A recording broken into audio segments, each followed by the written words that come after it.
மாடு மேயுதுங்களா? சரி சரி. நீங்கள் சரி கொஞ்சம் தூரம் நடந்து வந்து பையன் வேறு வச்சுருந்ததா, அதனால் சரி கொஞ்சம் சளிவுக்கு சித்த நிற்கிறீங்களே என்னமோன்ட்டு இருந்தேன். ஓ, மாடு மேய்க்கிறீங்க. மாடு ஆடெல்லாம் மேயுதுங்களா? பரவாயில்லைங்க. எத்தனை மணிக்கு வந்தீங்க காலையில்? 10 மணிக்கு வந்தீங்களா? அப்புறம் எத்தனை மணிக்கு நீ வீட்டுக்கு போய் சோறுங்கிறது? அப்புறம் மத்தியானம் சோறு கொண்டே வந்துட்டீங்களா?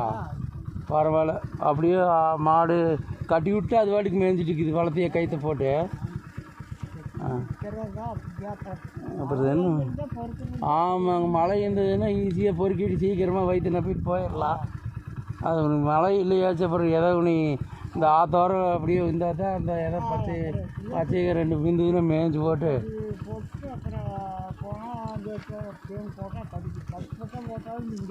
அதாங்க. உங்களுக்கு எத்தனை வயசுக்குங்க ஐயா?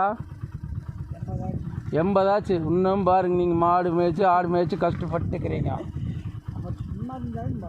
அதுதான் சும்மா அது வேலை செஞ்சுட்டு இருந்தவங்களுக்கு சும்மா இருக்கிறதுக்கு பிடிக்காதுங்க.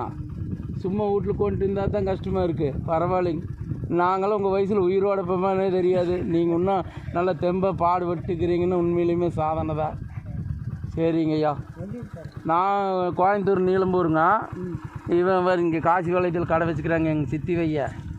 அந்த ஆஸ்பத்திரிக்கு இல்லை, காசி வளையத்தில் ஆஸ்பத்திரிக்கு எடுத்து அப்படி ஹோட்டல் கடை வச்சுக்கிறாங்க எங்கள் சித்தி வைய. சரி, அப்படி கொடிவேரி போகலான்னு வந்தாங்களா.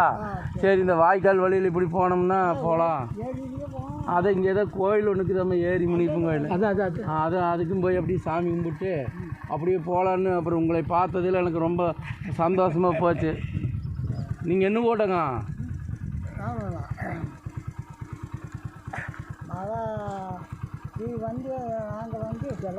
சரி சரி. செல்லங்கோட்டங்களா? சரிங்க, நாங்கள் போவலக்கோட்டம்.